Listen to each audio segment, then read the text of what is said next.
for Mr. Cabral, Deathridge, Tabbing, Palmer, Fonistock, and Hillman. Are they all here? Yes. Okay. Oh. All right. So what I'll do is I'll just ask you to raise your right hand, and I'll read part of this, and then you'll repeat it back to me, and we'll just go along that way. Okay. I state your name. I, Tori Deathridge. Tabbing. I, Eddie Comstock. Okay. Solemnly swear that I will support the Constitution of the United States. Solemnly Swear support the Constitution of the United States. And the Constitution of the State of Kansas. And the Constitution of the State of Kansas. And faithfully discharge the duties. And faithfully discharge the duties. Of the Board of Park Commissioners. Of the Board of Park Commissioners. For the city of Wichita, Kansas, so help me God. For the city of Wichita, Kansas, so help me God. Okay, perfect. So what I'll do is I'm going to mail these packets to you, and you'll sign the oath of office as well as your acceptance letter, and then send it back to me in the self-addressed stamped envelope that'll be included with it. Okay. So as of right now, you guys are good to go, and I'll just send these out this week and expect it back from you guys within like a week or two. Awesome. All right. Okay. Tyler, I'll go ahead and get started in about 30 seconds or so if you want to hit live on YouTube.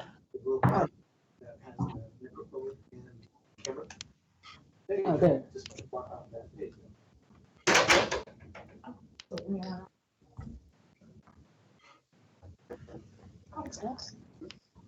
Sorry, I stepped away for a second. So a couple things to help us get started here.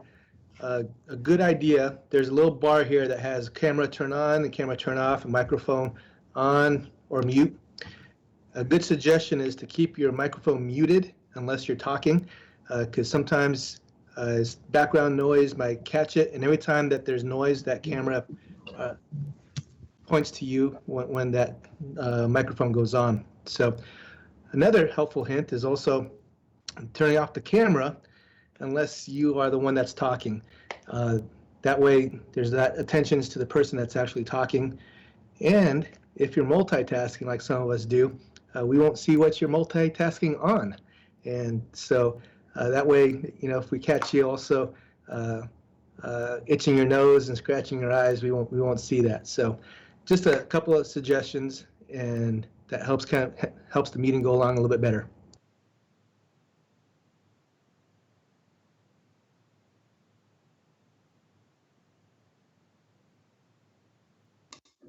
Tyler, are we already on YouTube?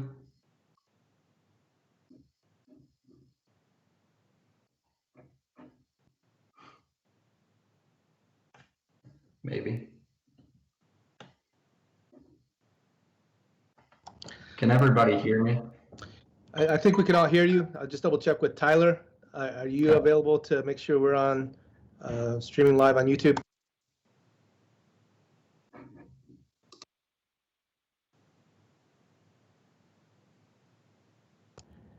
Sometimes it takes a while for the microphone to go, but I would also just assume maybe Tyler stepped away. But I know I could see he's recording it. He's got the little recording thing going on, so I feel pretty comfortable to move forward. All right, we will go ahead and call this meeting to order then. First and foremost, are there any announcements?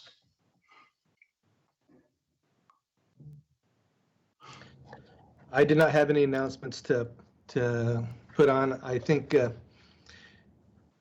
we've shared some information to the board, but other than that, we haven't really gotten anything question-wise from the community about asking questions at the meeting. So no public comments or anything that came in after hours? Not that I know of, not that I'm aware of. Okay. with that, we will move forward. Looks like we have a quorum here.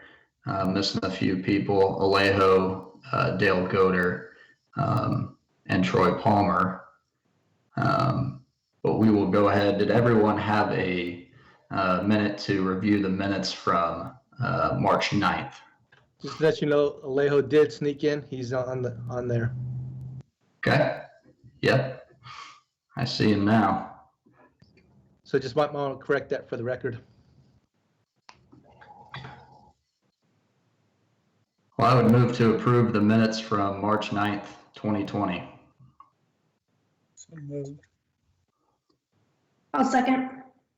Got a motion and a second. All in favor? Aye. Aye. All opposed? Motion passes unanimously. I do want to take a minute to welcome our newest board member. I don't believe he's hopped on yet, but Dale Goder has joined us on the Board of Park Commissioners as of this meeting. Should be his first meeting. So welcome, Dale. And also want to point out the service that Bill Ramsey provided us over the last few years. And, you know, Bill's a good friend and did great work on the park board. So we thank him for his service as well. So with that, we'll move on to the Riverfront Legacy Master Plan, which I don't think there's a whole lot of updating that needs to be done. I don't think, Troy, is that correct? That's right, Eddie. Thank you very much. Just to let you know that I have not received any other updates from the Riverfront Legacy Master Plan. I know they're still working on trying to finalize a few of the concepts and ideas and roll out some things and get more public engagement. Ty, you might know a little bit more than I do. If there's anything else you want to provide, Ty, but it is one of our standing items. It is something that I think we want to keep on the agenda. So if and when more items come on, we can always have that on the agenda ready to go. Yeah, I don't have anything to add. I haven't heard anything for some time about the Riverfront Legacy Master Plan, unfortunately, but look forward to the next update. Great. We will move on to item number 3, new items for consideration. It looks like we've got budget impacts from the COVID-19 outbreak. Gentry Thiessen will be presenting. I'm going to take her spot, if you don't mind. I'm not quite as good looking as her, but I think I can speak to this. So with that in mind, I did talk to the city manager just a little while ago, and we are looking at, for the whole city, close to a $10 million budget deficit. And so the target that was asked for us to look after is about 5% of our annual budget in the general fund. Our general fund is roughly about $18 million, and so our target was roughly $900,000. So I put together some different items and issues, going over some issues of what our salary savings could be, what could be some of our contract savings, what could be some of our operational savings. And I put something together and sent it to the city manager, but I have not received approval back yet. So I want to be very cautious on what I share with you guys. But what I can tell you is general ideas of what these savings are going to be. So from the forestry section, we have some huge contracts there that can help us get where we need to go. There is a tree trimming and tree removal contract that's about $250,000. And we're not even going to engage that. We're not even going to enter into that contract. So that could be $250,000 savings right there. The other item is tree planting, which is about $175,000. So together right there, that puts us at $425,000, which is almost halfway getting to where we need to go. We also have 3 or 4 retirements that we're not going to fill those positions. That will give me about $100,000 savings. There's some ideas about what we're going to do for the very last part. So that leaves me with about $400,000 to try to find some savings with that. I was trying to do things very evenly, making sure that we have savings in both parks and recreation. Now, remember, the golf is in enterprise fund, so that's something that's totally different, and that's another discussion altogether. My goal with all this was to not lay off any staff.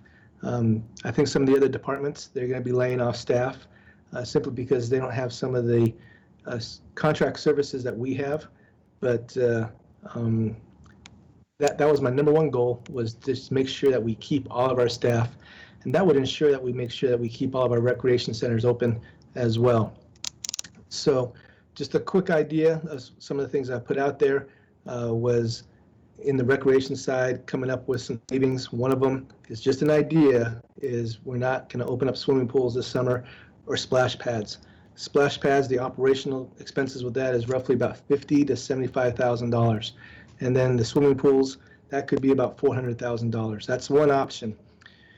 Now, with how swimming pools are being looked at as we go through the reopening stages, there's a lot of questions about this all across the country. What is safe? How do we make sure we do social distancing in swimming pools? How do we have social distancing in splash pads? How do we control all that? How do we enforce rules? There's exposure to staff. Most of our staff in those areas, especially in the swimming pools, are in the teenage realm. So we have teenage lifeguards and swim instructors. And do we want to put them at risk? And so there's all these questions that we need to answer.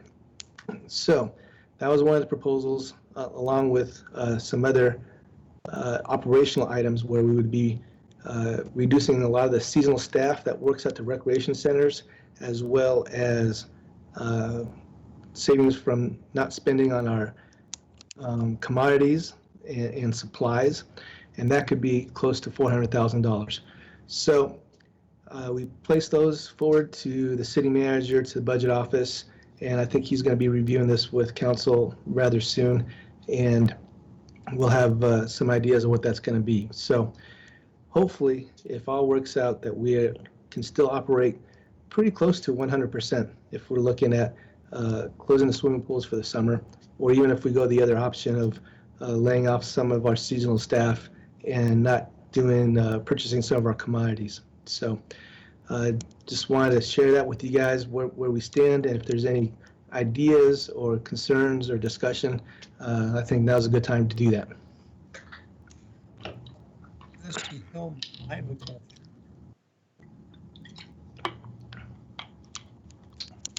The forestry group with Gary Ferris, he's staff, so I assume that's still going to be going on.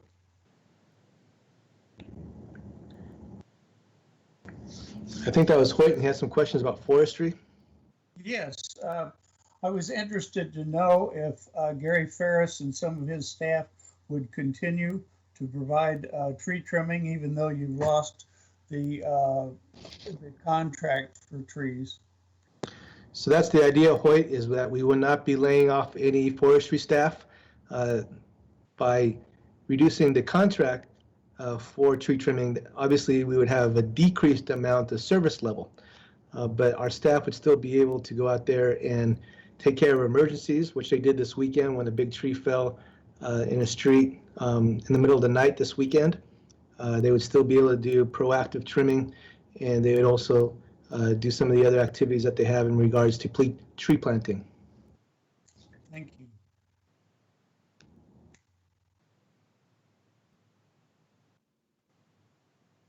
I just have one question. I'll turn on my camera, I guess.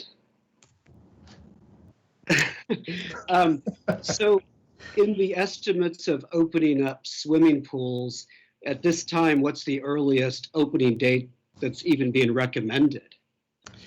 That's a really good question, Ty. So there's a lot of different plans out there, but what we're looking at is what the governor is talking about, and it's really towards the end of June. There's no dates because everything is dependent on different statistics with how many cases are being called into and squashing the curve. But it sounds like, it looks like it'd be sometimes towards the end of June. And then we would need to ramp things up with our staff and get our staff trained So those are some of the things. We'd have a really short season if we did open up the swimming pools this summer. Does that answer your question? Yeah, that answers it. Thank you.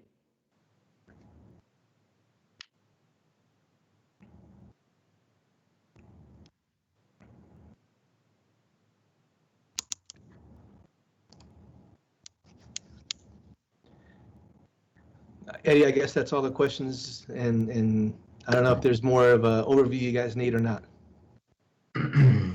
I'll just chime in with a couple questions here for you, Troy.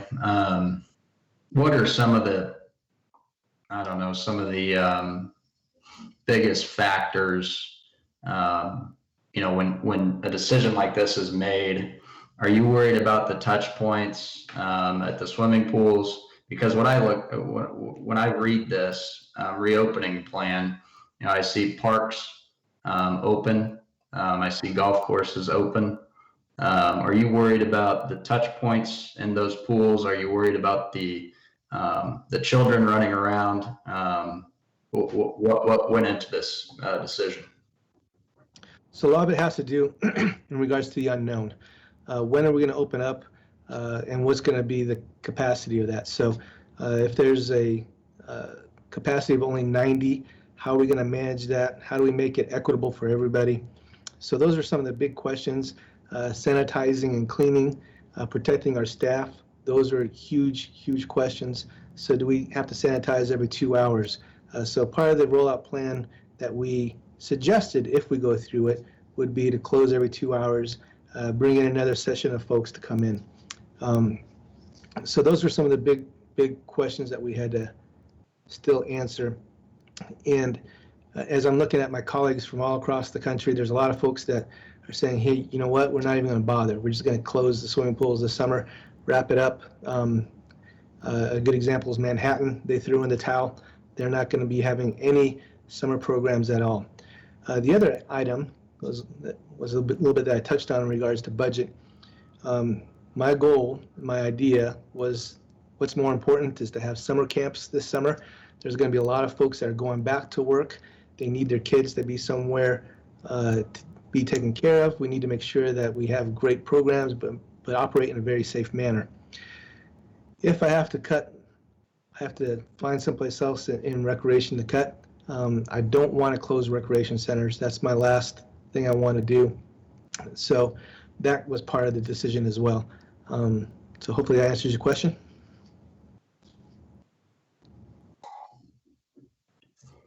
I guess what concerns me a little bit is, we get into these hot months, and I don't have the statistics off the top of my head, but I know that, crime typically rises, come the hotter months. Have we collaborated with Chief Ramsey at all?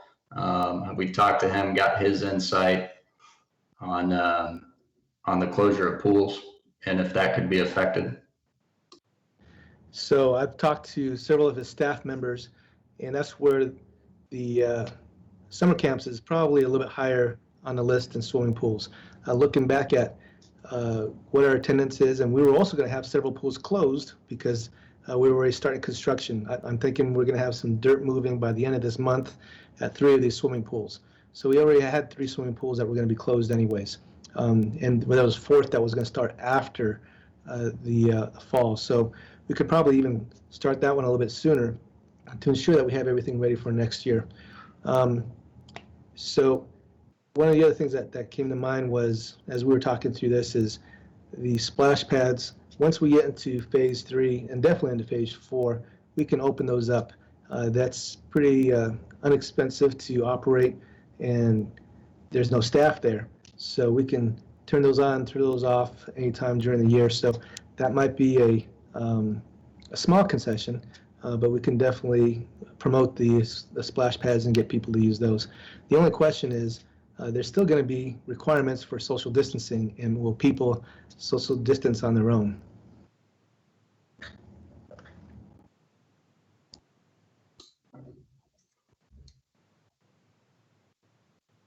Does anybody have anything else, questions, concerns for Troy on the pools?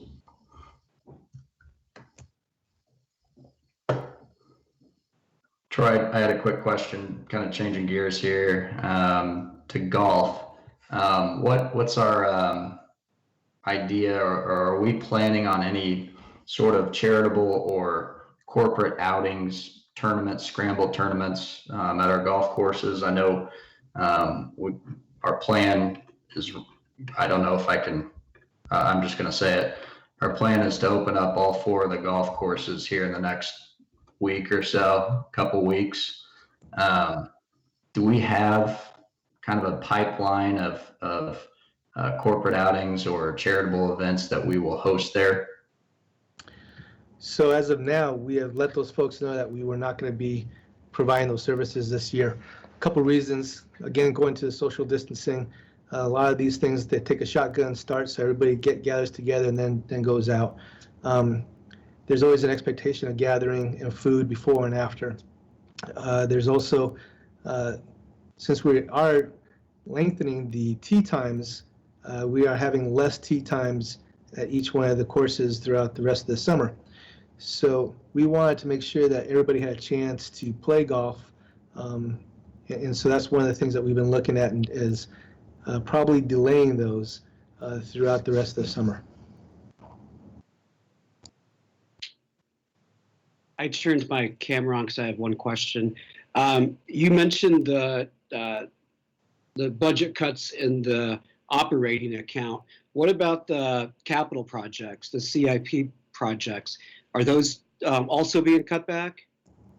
That's a good question, and I apologize. We kind of went sideways because I think we'll talk a little bit more about the reopening on the next bullet point. But going back to budget, Ty, yes, you're absolutely right. This year we were very fortunate. One of the things I always do when we start the beginning of the year, our fiscal year follows the calendar year, and so I pushed really hard to get all of our projects going. We got all of our projects with the exception of 2 going, and so and they were pretty small projects. So we were talking probably about $500,000 worth of projects out of close to, including the aquatics master plan, close to $10 million. So I was pretty excited. The O.J. Watson is still moving forward. We're still working on a couple of their side projects, which would be hopefully a dog park. We're also looking at trails and playgrounds. All those did get funded, so I was pretty excited about that. However, the next 2 years, we put capital dollars for 2021 and 2022. Those dollars got pushed back 2 years. So a good example is CLAP. We're doing the master plan right now, which, by the way, I could give you guys an update later on. Let me make a note on that. And so what I asked for was $5 million for 3 years, for a total of $15 million. Starting in 21, $5 million, in 22, $5 million, in 23, $5 million.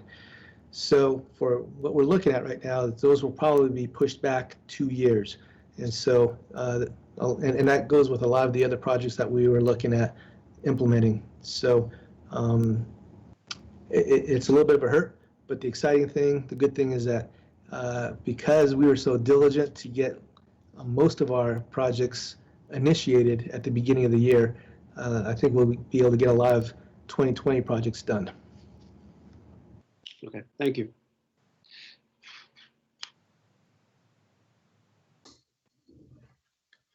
Does anybody have any more questions for Troy or the rest of the staff on the budget impacts?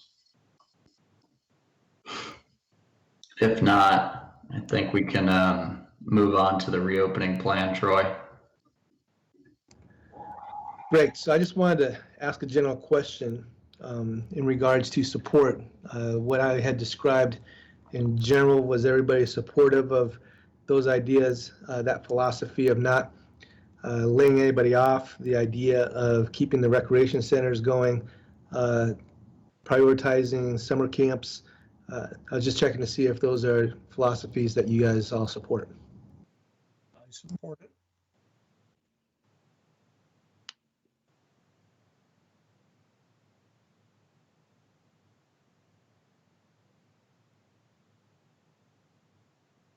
Silence means yes.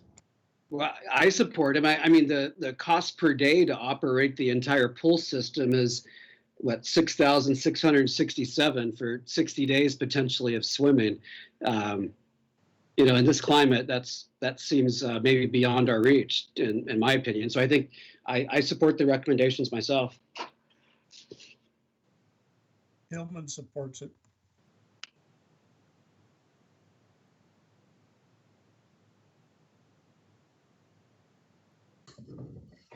I think with that, we can kind of dive into it. I think everyone's on the same page of, you know, this is a very fluid situation, obviously. There's not necessarily a right answer, and if there is, it could change in a week. So I glanced at the reopening, you know, plan, you know, over the past week or so, and would like to hear a little bit more about it on the record, and just kind of get some questions and concerns brought up and answered, and for the public. So Troy, I'll hand it off to you and let you handle it. Very good. So you're absolutely right. Things are changing. One day we're going left, the next day we're going right. We've gotten so much feedback, so much information from a lot of different folks, the CDC, our county health department, the governor's office. We use a lot of different resources. We went to the Kansas Parks and Rec Association to get a lot of information as well. On a weekly meeting, I meet with the top 50 in population cities across the country. So places like Chicago and LA, Los Angeles, Las Vegas, these folks are all on this call every week. I'm also on another call with other folks from Kansas. I'm on a call with the National Council of Mayors. There's just been so many things. I've been on more Zoom meetings, more Facebook Lives, paying attention to what the county is doing. So I've been on the Facebook Lives with the county because their decisions have a huge impact on how we're doing things. And so, so with that, I just wanted you guys to know that all these things have been researched. It's not like a small group just made these decisions.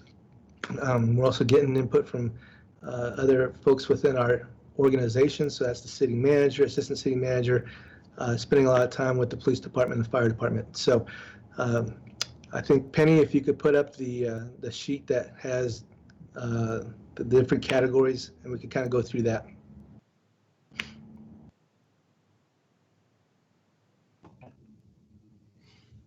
Give me just a minute.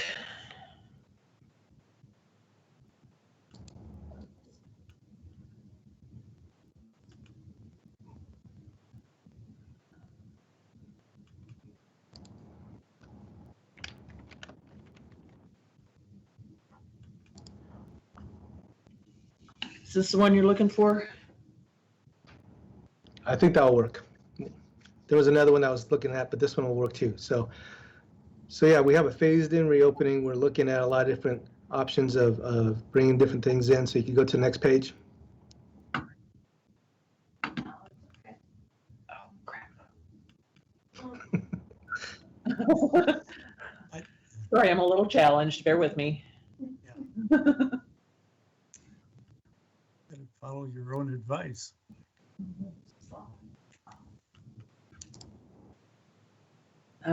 Oh, Tyler's at the end of it. Let me.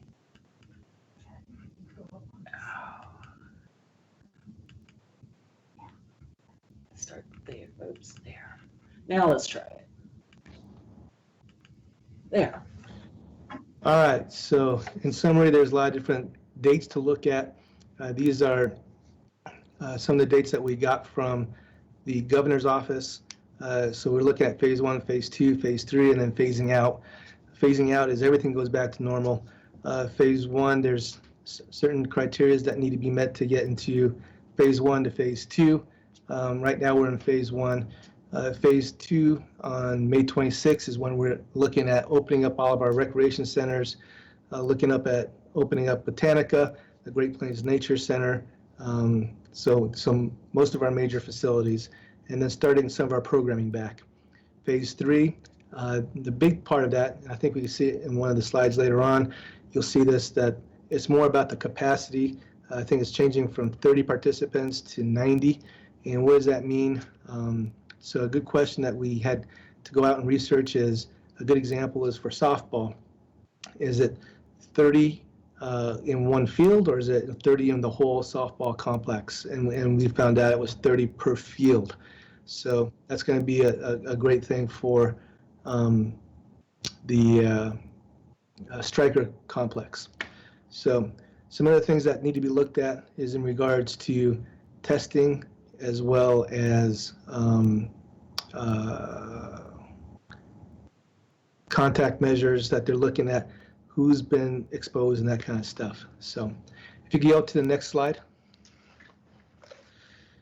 So right now we're stay-at-home order, and obviously that's changing. It's actually changed a little bit since last week, but these are all the things that are currently closed, and this is currently what the activities are. So O.J. Watson, we reduced the hours. Summer camps, the registration is going on. Golf is open at 2 locations, which will change pretty quickly. Tennis courts are closed. Athletics, we canceled or postponed everything this past spring. So all of our spring programs for athletics and our regular recreation programming did not occur, which is a huge impact on our revenues as well. Aquatics, pools, and splash pads are closed, and we haven't filled them up with water yet. The swimming pools or opened up any of the splash pads.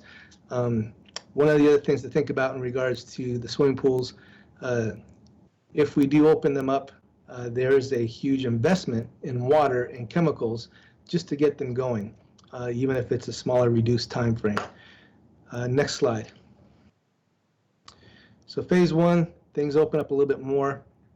The dog parks, playgrounds, and restrooms are still closed. Swimming pools and splash pads are closed, but athletics, we can start opening things up, and we're looking at starting some softball this next weekend.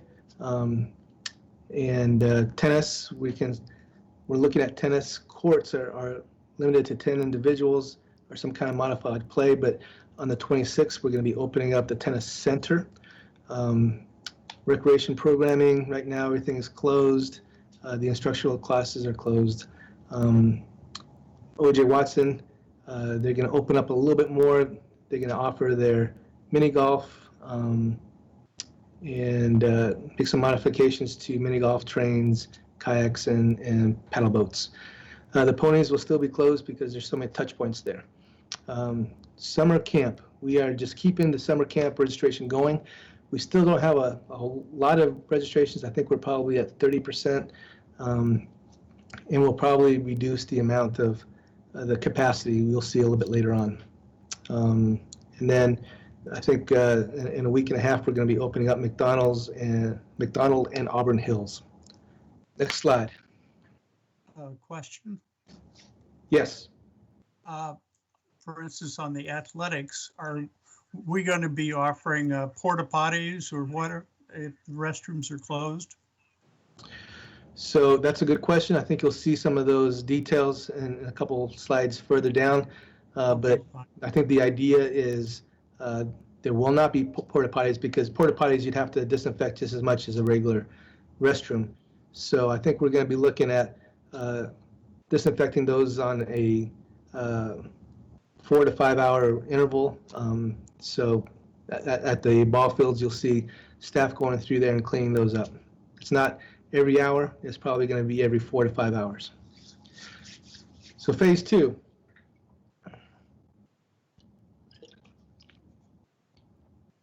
This is probably going to happen in the middle of June. Dog parks and playgrounds open up. The shelters and gazebos are available for rent, and the restrooms are going to continue to be closed out in the parks and at O.J. Watson until further notice. If we open up the swimming pools, we're looking at some limited swim hours and limited capacity. Athletics, we're looking at starting some baseball. Tennis, at the tennis center, we're going to do some modified play there with a maximum of 30 individuals. Rec center programming, which is a lot of our health and fitness, cooking classes, and some of the other things. We will still have the fitness centers closed. No instructional classes like our cooking classes. but we'll continue to do online registrations for some of the other summer classes. I talked a little bit about O.J. Watson and the summer camps. We're looking at continue with the registration, and if we do have the summer camps, we're looking at starting those sometime at the end of June. Golf, all the courses will be open up in phase 2. If you go to the next slide, phase 3, even more things are opening up. So you have restrooms open. We're going to be working with Public Works to have more cleaning. The aquatics will still be modified, but we'll open those splash pads up. The athletics fields will have more tournaments available, and we'll be able to do more things, but there's still going to be a lot of modifications. This is probably going to be about 90 people at each one of these locations, as you see here with the tennis center. The recreation center programming, the fitness centers will open up, but we'll have modifications, like we'll have every other piece of equipment. We'll have things spread out so there's more social distancing. The instructional classes will be held with social distancing and all the other things that need to go on with frequent cleaning and wipe downs and hand sanitizer, and recommendations for masks and those type of things. O.J. Watson increases the hours. It's pretty much everything that it includes the pony rides, and summer camp, hopefully we can actually get that going. Golf will already be open with all the same modifications. Next slide. Phased out, we're back to normal. Next slide. So here's another high-level way of looking at this. It has each one of the phases listed. It has each one of the major program areas, and can give you a little bit more, just a highlight of this, of each one of these areas. So this is a great one-sheeter that we can use with the media or some other stakeholders as well. So this is going to be a helpful tool to get some information out there, but there's more detailed information in our plan. Next slide. And I think that completes it. So a lot of information there. If you have any questions, let me know.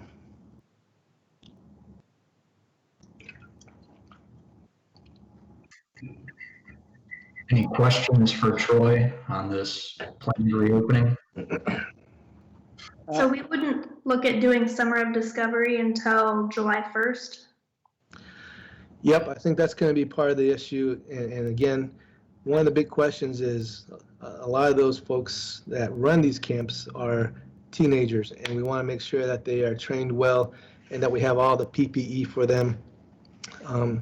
So that's one of the challenges, is making sure that we take those extra precautions. Gotcha. Thank you. So Troy, I have a question about assembly of people and when of course, I'm in the events and festival space my own self. So what are you guys thinking in terms of when, like when you can have a concert at NASCAR Park, for example? Is there a timeline for something like that?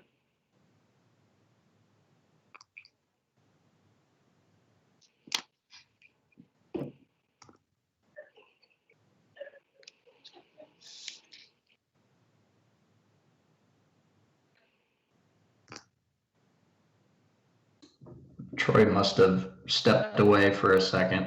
Never mind, there I go. All right, starting from the beginning. So, Ty, to answer your question, it's not related to dates, it's more related to the phases and what phase we're in. So once we're in phase 2, the cap is 30. When we're in phase 3, it's 90. So when we're in phase 3, say we want to do something at NASCAR Park, that cap is going to be something where we're going to program about 90. Maybe it's a movie that we cap at 70 because we know some other folks are going to be coming in. When we're in phase 2, if we want to do something on an athletic field, that's going to be a cap of 30. So those are the numbers that we're looking at.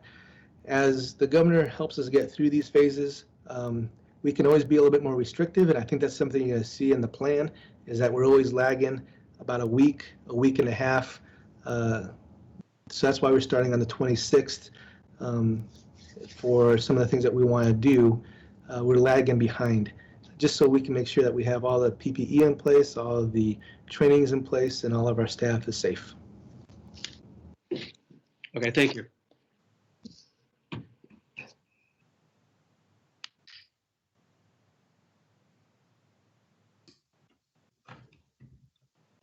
Hoyt, Alejo, do you guys have any questions for Troy?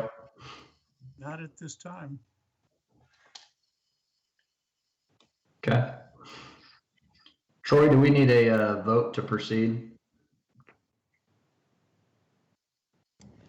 So this is a little bit more operational. I don't necessarily need a vote, but I would like to get some kind of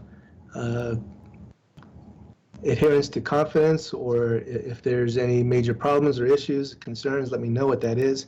I think it's a good plan. Like I mentioned at the very beginning of the conversation, is that we did tons of research.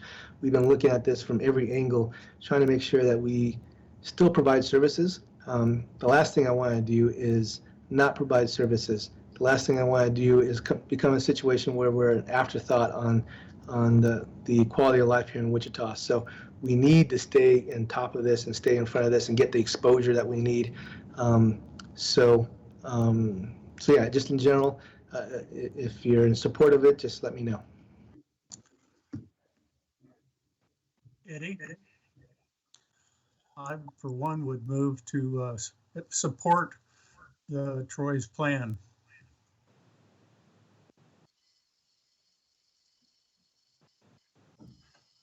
I'll second that. We've got a motion and a second. Is there any further discussion? See none, we will call the vote. All in favor? Aye. Aye. All opposed? Motion passes unanimously. Moving forward, thank you, Troy. The McAfee pool, renaming of McAfee pool. Troy, are you heading that up again? Yep. Okay.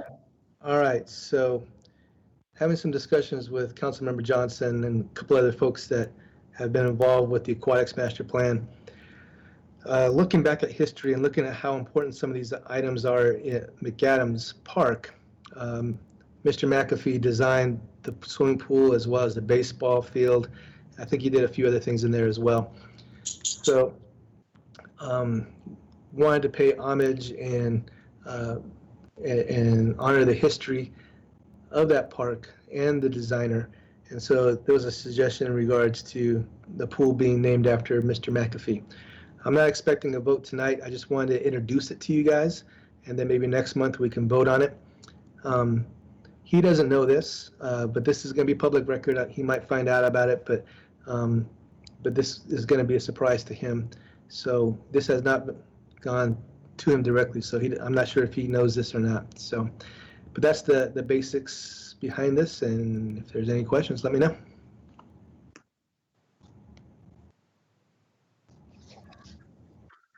Is there any questions on this topic? See none, we can move forward. I don't believe there's any continuation of prior business.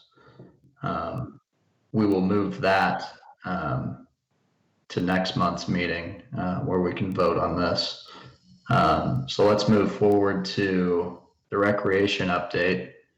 Is Reggie still with us? Yeah, Reggie, you need to turn your microphone on, but yeah, he wanted to go over a couple of things for this summer. He wanted to talk a little bit about what we've done this spring. One thing I was pretty excited about, and just shows how flexible and creative our staff is. While our programming went away, we still did things online. So, Reggie, if your microphone is ready, go ahead. Sure. Like Troy mentioned, that one of the things that we wanted to make sure that we did, that we were relevant in the quality of life programs that we provided to the community. So one of the things that we transitioned to doing. Are you guys able to hear me now? Yes. Okay. So one of the things that Troy mentioned, that we were trying to make sure that we were relevant with the quality of life issues that we're doing for the city. And we transitioned to offering some programs online to keep those individuals engaged in what we do as a department. So part of that, we went to doing some different programming that we offered, and I'm gonna kind of give you guys an overview of. So we set up some online activities and workouts and leagues that we offer for the community to participate in. So one of the big things that we did was e-gaming. We partnered with the company that allowed us to actually set up some tournaments that the community could register for, offered some unique prizes and things for them to actually participate. This is a 6-month membership that we were actually able to secure, and we can offer as many different tournaments that we would like during that time frame. So even though we started last month, it's something that we're going to continue to do throughout the year to keep people engaged in some of the activities that we offer. We also went on and did some other things around some of the programs that we're going to be facing back in as part of the reopening plan. So we did some basic skills around football fundamentals, some basics, some virtual tours of some of our facilities, which included Botanica, Cowtown, and the Riverfront Stadium. Worked in conjunction with golf as well, where they did some golf drills and tips that we have, some water safety, fitness classes, dances, and so forth. So this gave us an opportunity to keep the community engaged in some of the classes that we did online, as well as some of the upcoming programs that we're going to be doing as we phase back in with the reopening. So we got good feedback on some of those things, and I'm going to show some pictures of some of those things that we actually offer. So the next slide to the left is some of the e-gaming programs that we had. We had roughly about between 30 to 50 people that registered for that rolling out in the first month. We thought that was a good turnout for something new that we were offering to the community.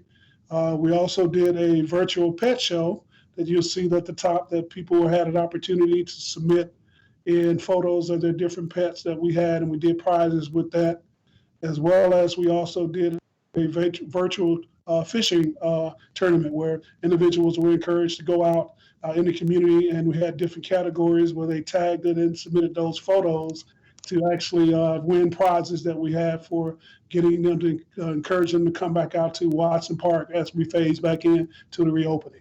So we got a good turnout and participation for a lot of those activities that we put online.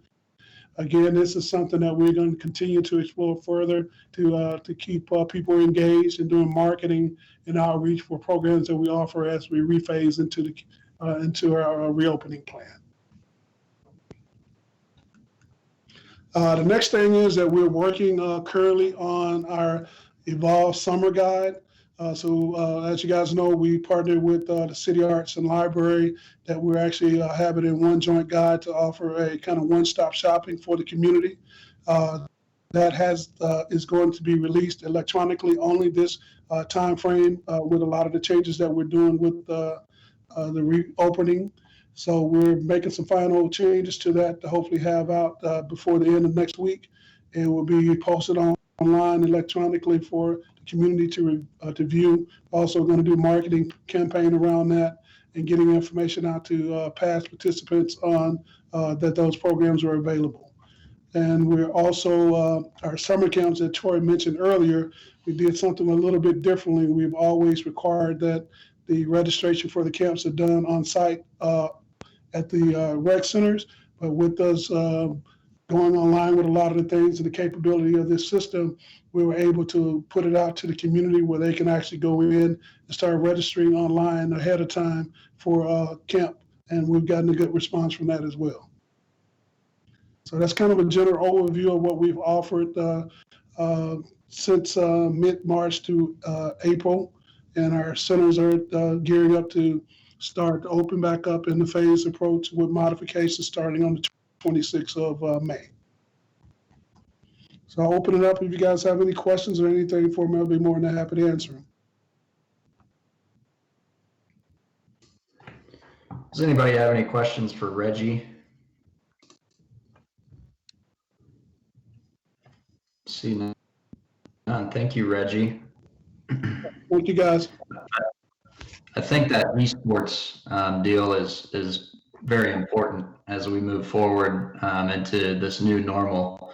I believe if it's not the fastest growing sport, it's one of the fastest growing sports. So, keeping an eye on that and the trends that they see moving forward, I think is progressive and important for us to keep an eye on as well. So Thank you, Reggie, and keep up the good work. Eddie, I just want to let you know, I've had a meeting with the mayor and I'm following up with another meeting in regards to expanding our esports curriculum as well as our impact. So I'm pretty excited about that. We're looking at how can we add more venues? How could we add more opportunities for esports? Great. I know it's a big deal right now. I don't 100% understand everything involved with it, but I know that you can't argue with the numbers that they put out. So money and players and everyone is eligible to be a professional at some point. So I believe Dale Goder, our newest park board member, just joined us. Welcome, Dale. Thank you, Mr. Chairman. I am technologically challenged. It took me this long to figure out what to do, even though Penny helped me. Sorry for that ineptitude. No problem. We're happy to have you now. And just in time for the golf update as well. Well, and I have been watching the whole meeting on YouTube, so I've been following the discussion. Thank you. With that, we will move on to Troy Hendricks with the golf update.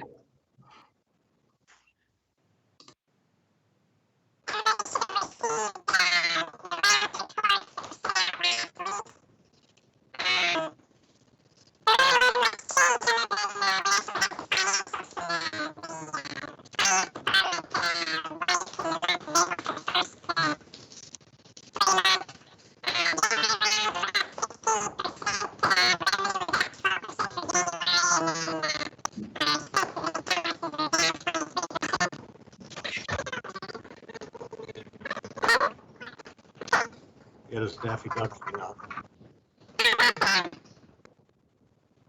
Hey, why don't you come over? Why don't you come over and use my spot? I thought I had found. Yeah, that didn't sound like Troy. Oh, sometimes the USB ports in my PC keep going in and out, so that must be what the problem is. Anyway, as I was saying, for January, since we finally got the financials from finance this year done in the middle of to the end of April. January rounds were up 16%, revenue was up 12%, and our expenditures and encumbrances were down 23%. So our net income was better by 45%. We had a net loss for the month of January of $66,000 versus $121,000 in 2019. Then comparing rounds for February 2020, rounds were up about 98%. The revenue was up 116%, and our expenditures and encumbrances were down 3%. The year-to-date numbers at the end of February, rounds were up 53%, revenue was up 59%, and our expenditures and encumbrances were down 13% with a net income improvement of 53%.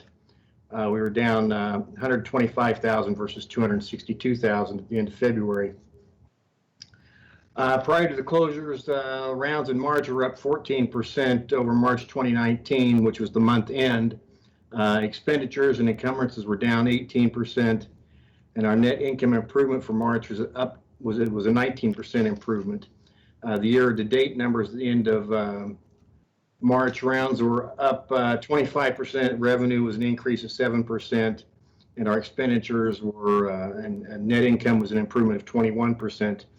The report that I sent out showed rounds at SIM being down 34%. I forgot to change the D to an I for being an increase.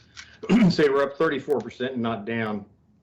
So at the end of March, our net income was a negative $240,000 compared to $351,000 in the month of March for 2019. Currently, our memberships at the end, if you remember the meeting in March, we had 494 members.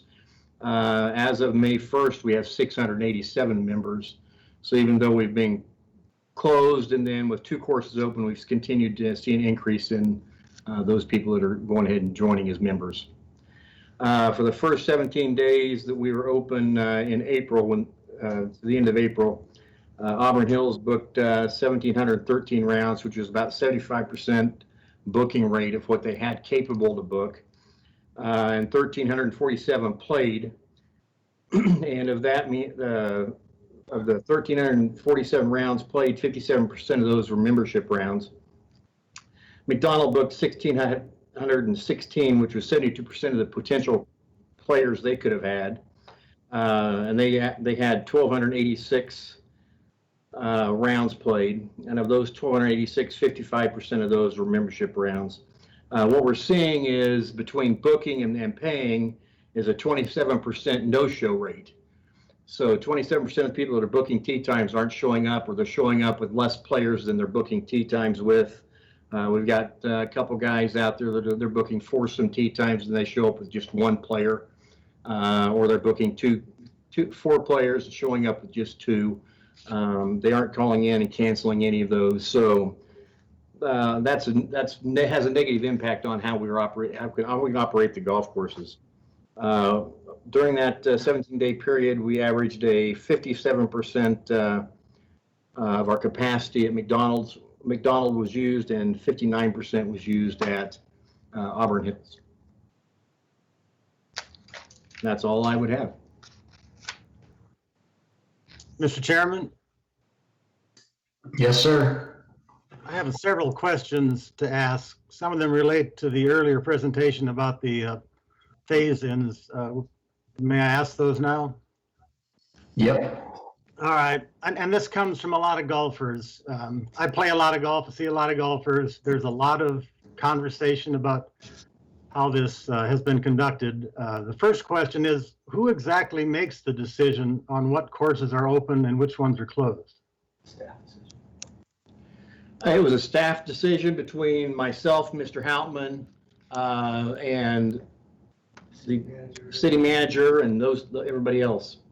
And the reason I asked, a lot of folks have been emailing council members, the mayor, and I'm not sure those are getting through the right people to communicate the concerns they had.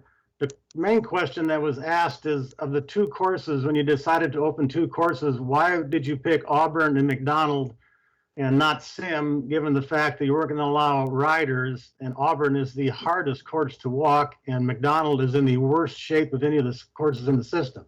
Why was not Sims or Tex considered? When the decision was made to reopen the golf courses, Sim had just aerified greens, and Tex Consulver had not aerified greens yet. McDonald aerified their greens first and had already healed, and Auburn Hills had already aerified theirs, and so we went ahead and opened up those two because they were the ones that would have already been done and would not be inconveniencing players even if we did reopen. East and west? We also then opened up a golf course on the east side of town, on the west side of town, to meet the needs on both sides of the town, rather than being in the center and west of town. Well, that's strange. Auburn was barely aerified, finished when we started playing on it. It had been aerified just the week before. Regardless, the other question was, a lot of them have been asked about the cart rentals. This has been very confusing. In the phase one, or in the plan you just announced here, it said on May 4th that carts would be you would start renting on May 4th. Mr. Houtman's on Facebook Live with Councilmember Fry, and reporter in the Eagle, and he said carts would be rented on May 18th. Meanwhile, they started renting them this Saturday. The communication to the golfers has been somewhat less than ideal here. It left a lot of people, I mean, that's a big deal, riding carts. It's not a funny thing to the golfers, gentlemen. No, it's not. And Mr. Howman last Thursday asked us to go ahead and start letting carts out on the weekend. Part of the reason we did it without notifying anyone was so that we could get our staff get back into the cleaning process and get accustomed to what they were going to need to be doing in order to provide good quality carts that would be safe for everybody to utilize. So we felt like a soft introduction of them back would be the best way to go.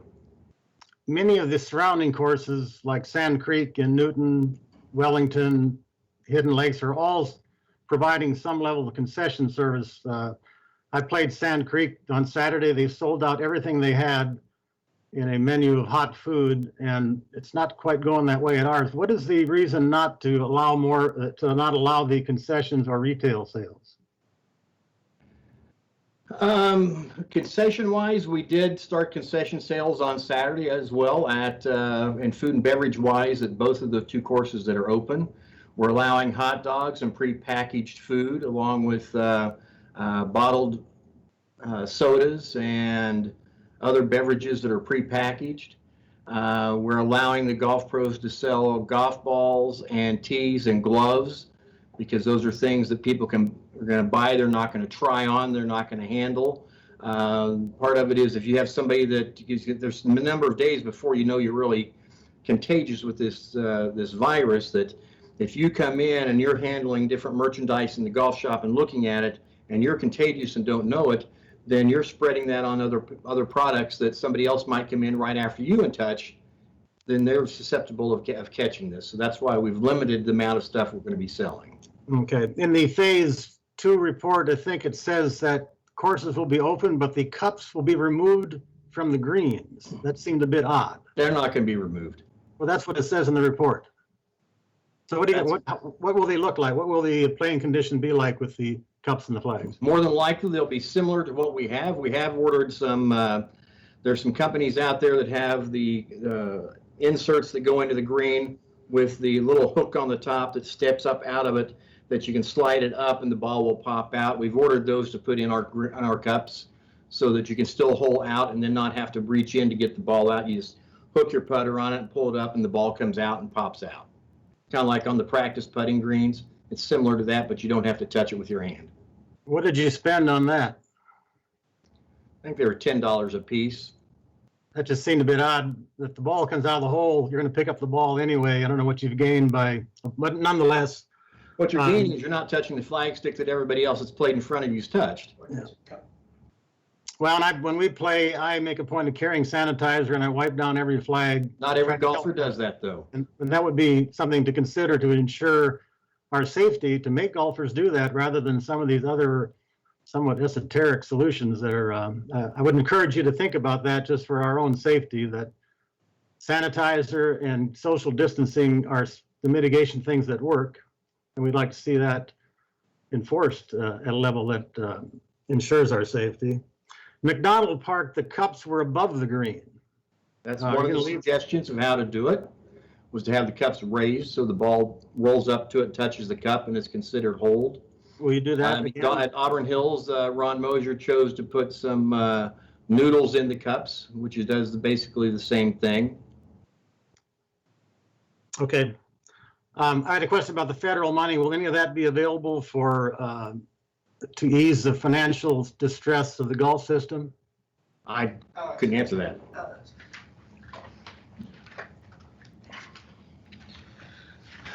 So there's a lot of different research that we're working on, trying to find out how those federal dollars will come back to the center, to the city. They're all going to be funneled through the county. So I think there's going to be some priorities put in place. And since golf is supposed to be enterprise, it'll probably be one of the last on the priority list. Okay, I don't want to take any more time, Mr. Chairman, although I have budget questions next. The golf budget, I looked in the minutes last year, there was never a discussion of the budget by the park board last year. It would seem like, given its charge, that it is responsible to advise the council on budget and financial issues for the park department, and that the golf division was singled out by Mark Manning in his fourth quarter report. Out of all the $750 million in the budget, that's the one thing he mentioned.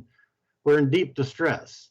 Is there a plan to deal with the deficit that's projected? I assume that April we got killed. We're going to be, if we were 100 grand in the hole budgeted, I assume we're 200, 300 in the hole now? So those are all really good questions. I think that's something that we're going to be working on with the budget office on coming up with those solutions. Mr. Hendricks has come up with several different ideas in regards to cutting our expenses, which might have an impact on services. Mr. Chairman, will there be a process of the park board to engage a budget discussion? I think that's something that we can talk about. I don't want to get into it too much today. I want to give the staff some time to come up with something if it's not already done. I think it already has been done, but certainly we can take a look at this in a month or two. I do want to remind everybody that last year, Mr. Manning came, I do believe, on 2 occasions to address the park board with several different budget concerns and issues. So I do believe it has been discussed at a park board meeting. Mr. Chairman, I'd like to request, if possible, maybe a subcommittee or a park board meeting that's dedicated to looking at the financial issues that are leaving the golf division in quite a bit of distress there. And I think it's beyond just the staff's input right now. We have my golf advisory group, ad hoc group. I'm meeting with Greg Ferris, who's still my appointee to the golf advisory board. I have a lot of questions about our model and whether we are going to be able to right this ship without some significant strategic changes. But that's a discussion that, if the park board's interested in doing that, I'm certainly interested in participating in that. That has not been the case in the past. That would be a change of direction to some extent. Would you be supportive of that, Mr. Chairman? That's something that we can take a look at. I think I would be supportive of it. I've had multiple discussions with both the Troys and, a lot of the park board members as well. But yeah, absolutely. I think we need to continue that discussion.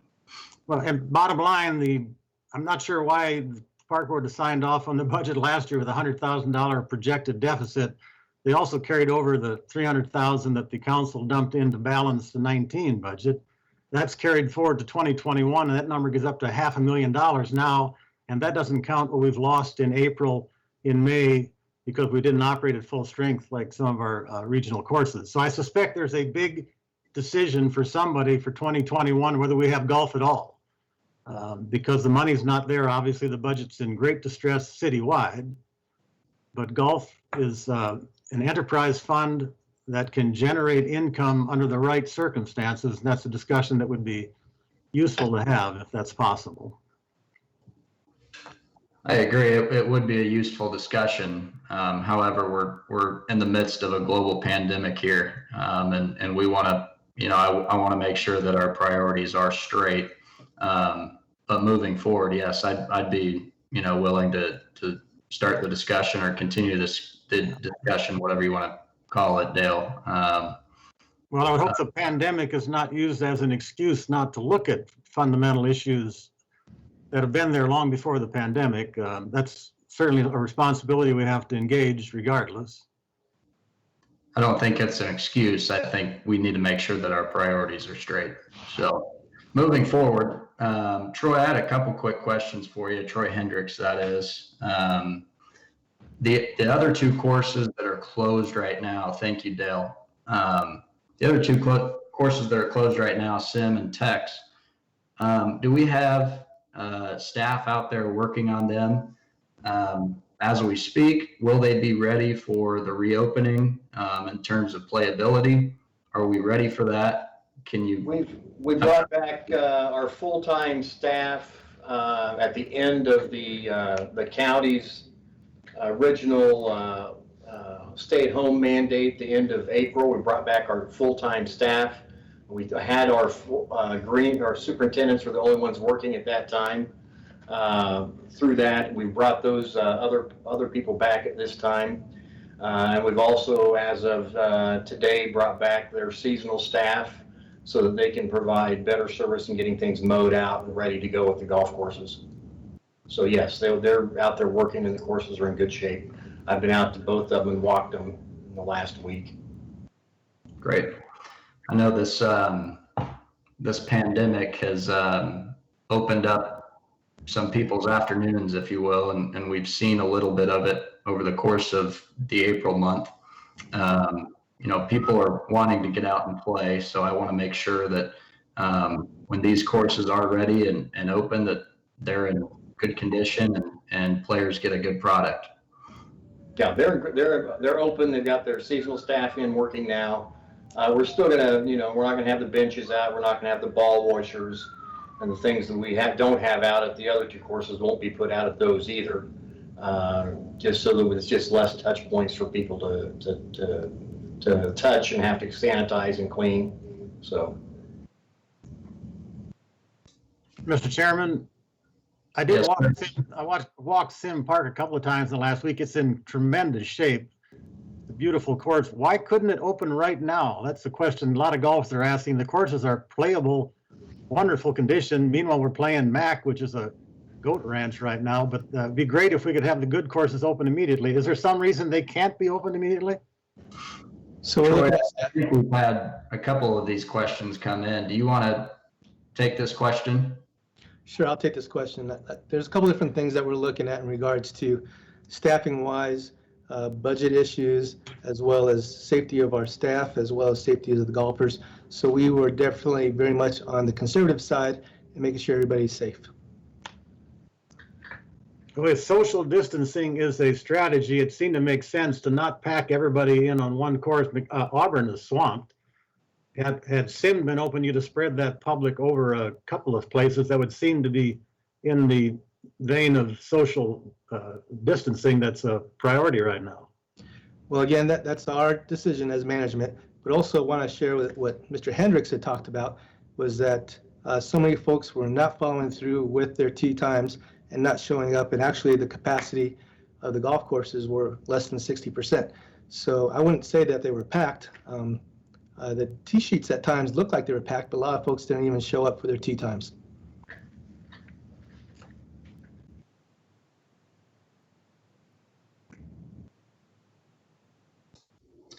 Any other questions for either of the Troys here? I don't think I got an answer on the April revenue thing. How much did we, compared to last year, how did we come out at the end of April? So we'll find out in a couple of weeks. Obviously, a lot of folks are on furlough. A lot of the financial folks are on furlough, not just in this department, but in other departments as well. So we'll have to wait for them to get back to work to help us with getting those numbers. Thank you. I had a question. Go ahead, Tori. Looking at that 27% no-show rate, I don't know what our capabilities with the app are, but have we considered making people pay up front or maybe put some kind of deposit down for their tee time? So that's something I think we can talk with, if we get this group back together. That's one of the issues that we would probably want to talk about, something that we've discussed a lot and in length in the past. There has always been a hesitance in regards to using your credit card for a deposit. There's also been some other things that have changed when we have our pass system now. Now it doesn't require you to pay anything up front. So a lot of this are pass holders that they think of this as more like a country club that they could make a call in and come and go as they please. And so those are slots that we lose money on that we could have probably sold those to somebody else. So that, I don't have the answer for that now. There's a lot of different creative ideas, and we could probably talk to our golfers. We could probably talk to some different folks across the country that are knowledgeable about this and share this with our stakeholders and come up with a better answer so we can make sure that we don't lose revenue on those lost slots. Yeah, for sure. Some way to get some skin in the game, from people booking, playing it safe, thinking they might have 4, but then it turns out to be 2, but they don't really have the courtesy or think it through to call that ahead and change it. And I think a big part of it is, and I've seen this, I've talked to the golfers about this, is that they do that on purpose. So there's extra space, they have more time, they want to be there with their buddy. So it's not uncommon at this golf course or other golf courses. We've had in the past, when we first introduced the new system and the mobile app, we did require people to give a credit card number each time they booked a tee time.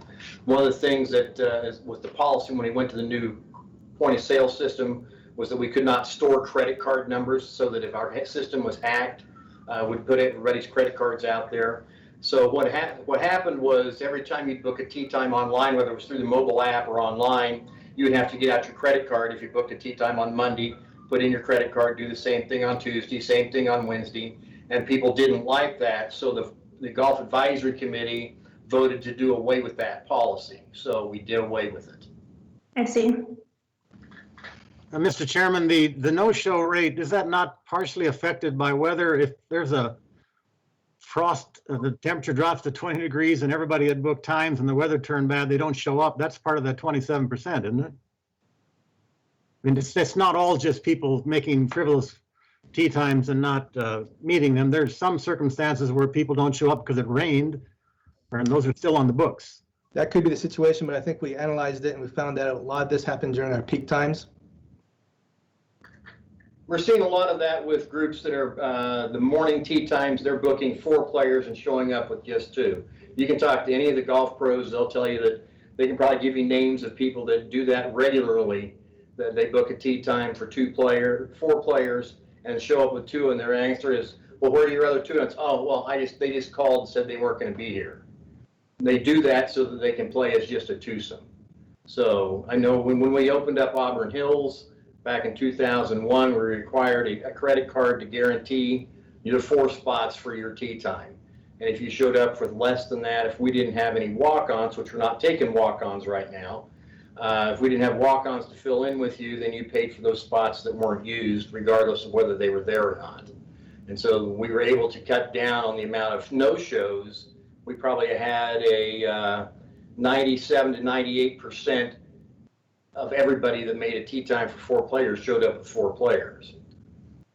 Because everybody had skin in the game in that respect, as Tori was saying. But since we've changed the policy, that was done away with. We kept taking credit cards in 2003. But we did when we went to the online bookings. And then with that being done away with here a couple years ago, people, it's easy to book the tee time rather than saying, oh, there's only going to be 2 of us, because they only want to play by themselves. They just make it for 4 and show up for 2. So we made it easy for them to not have to search to get their other players. We made it easy for them to no-show. Is there a way we could re-implement something kind of like that for like peak hours during busy times? There's a lot of different things we can do. And like I mentioned earlier, I think it takes a deeper discussion, talking with our stakeholders, talking with our operators and find out what the right answer is. The last thing we want to do is make it more complicated. So finding an easy solution, I think, is the best thing to do, but it'll just take some time.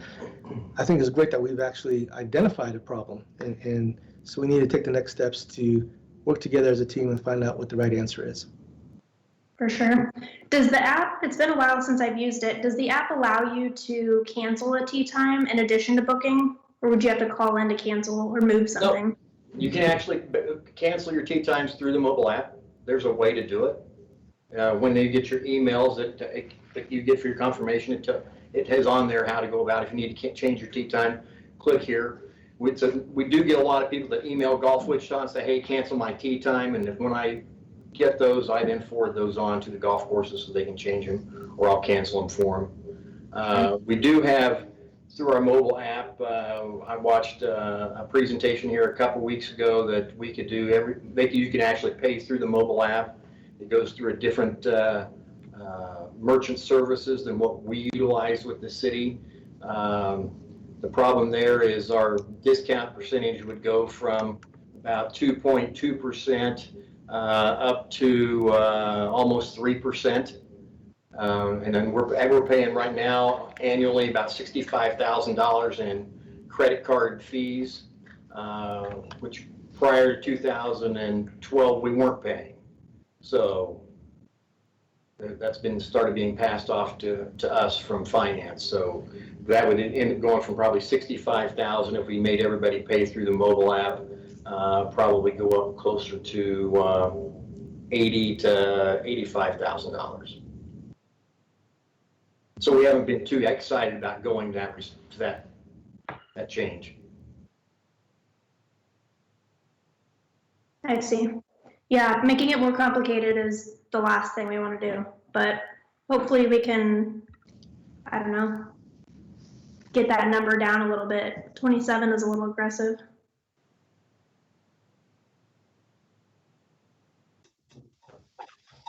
Okay.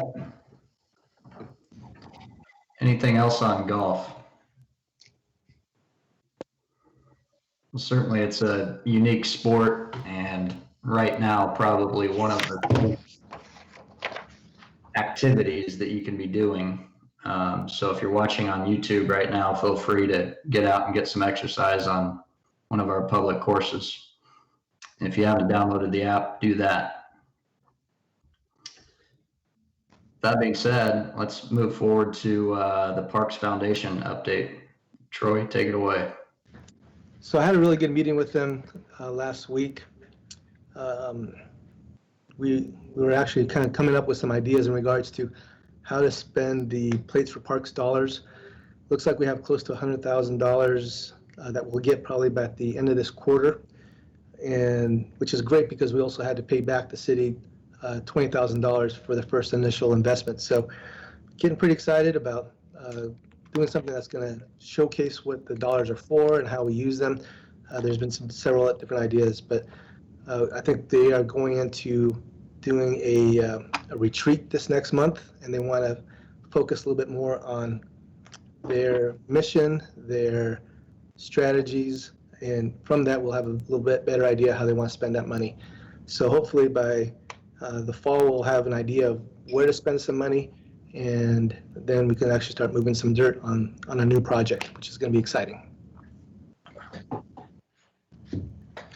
As well, I think we shared this before, maybe not. I don't think we have. The 4th of July event, I think, is going to be canceled. At least it's going to be postponed. So we're working with the wind surge on this, and it looks like the wind surge is probably not going to have a season, but I haven't had that confirmed yet. So we're hoping that maybe we can do a contingency where we postpone the event and still do some kind of celebration. There's also some ideas about doing a celebration with the folks from Riverfest as we do something with the 150th. So lots of still ideas. Nobody's confirmed canceling for sure. Nobody's confirmed actually doing something. We're still in limbo on a lot of these things. Is the wind surge season kind of predicated on what minor league baseball and major league baseball decide to do moving forward? It's my understanding that obviously major league is going to take the precedence, and so you can't have minor league going on and not have a major league. It has to go the other way, so it has to go from top to bottom. And it sounds like it's really difficult to adhere and meet all the standards on these larger cities, on these larger stadiums. So we'll see how that works out for major league. And even at that, there's going to be a lot of complications and difficulties in making all the arrangements and all the logistics for the minor league teams to go, and the AAA and AA as well. So again, there's not been anything official. There's no official information that's gone out yet, but it's my feeling and my intuition that we probably won't have a AAA season this year. Okay. Anybody have any questions for Troy on the Parks Foundation? See none, and we will move on to O.J. Watson Park. So like I mentioned, we were able to initiate some of our capital projects this year, and one of them is O.J. Watson. We had a lot of complications in regards to the four-season shelter that we were working on. It's roughly about a $900,000 building that we're going to have for events, parties, meetings, full AV, probably even do some weddings there as well. It's located on the west side of the park. That location, when we found out, we did some soil borings. The right word is borings. And at that location, it used to actually be a lake, and so there was a lot of unstable dirt, and so we were able to actually go a little bit deeper and put in some deeper piers, which is actually cost us a little bit more money, but we'll make sure that the building is sound. And so that project has started moving forward. We're looking at seeing the utilities starting to move in, so I'm pretty excited about that. We have to let the foundation cure for 90 to 120 days. So The awful thing is that we're going to have a foundation there just sitting there that looks like it's ready to be built on, but it has to be cured for 90 to 120 days. And so it really doesn't look like we're going to get the construction done 100% this year, but hopefully we'll have it ready by next spring. Did that go out to a rebid, Troy? It did not go to a rebid, just one step at a time, and the foundation was one of them where we had to get some extra engineering done on it, and I think that was one of the extra steps that we didn't anticipate because of the soil borings that I talked about. Okay. Any questions on O.J. Watson Park? See none, and we'll move to the Aquatics Master Plan update. So we got, I think from the last time we met, we've actually went to council and got the green light to start doing the construction. We should start seeing some dirt moving by the end of May and beginning of June. So I'm pretty excited about that. And we're going to get ready to start doing phase 2. So we'll get the specifications for that, and hopefully we can bid that by the end of the summer. Okay. Any questions there? I don't have an update, so I'll kick it back to you, Troy, for the director's update. Sure. So with 2/3 of the staff on furlough, we're bringing stuff back, making sure that our employees are safe. It's been a very difficult past 2 months. Been learning a lot of different things about how things work in the health department and what they think is safe and how they go through the procedures. And so it's been interesting.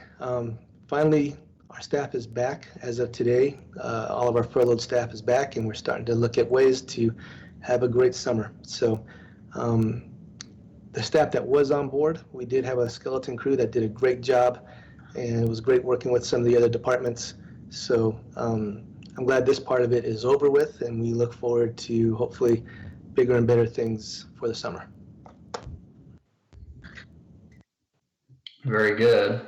Mr. Chairman, I have a question that's not about golf. Is that all right? I didn't know you had I missed the earlier presentation on dog parks. It says then phase 1 dog parks will be open. The one in my neighborhood is still locked up. Is there a schedule for the dog parks to open?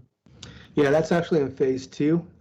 What I provided you guys was the first draft, and things that changed as we went through and worked with some of the other departments and went back and looked at some of the things that the health department wanted. So I think in the presentation today, it should have been in phase 2 when you see the dog parks open up. So start May 18th, they'll be open? I'll have to double check on that. Let me check. That's the phase 2 date, so Again, let me check on that. I don't have it by memory. I wish I had everything by memory, but I don't. There's a lot going on. Okay. Is there anything else that we need to talk about today or put on the agenda for next meeting that we haven't already talked about?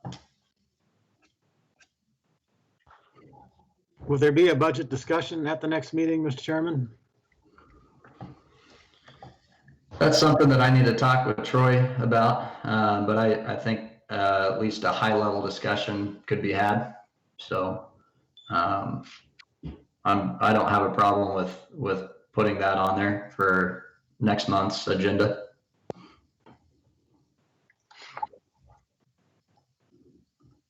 Anything else? All right. I think that's it. Crazy time that we're living in right now. So everybody stay safe and stay healthy. And we will see you next month. Thanks, everybody. This meeting is adjourned. I'll see you all sooner than that, I'm sure. Thanks. Have a good afternoon. Thanks, guys. Bye.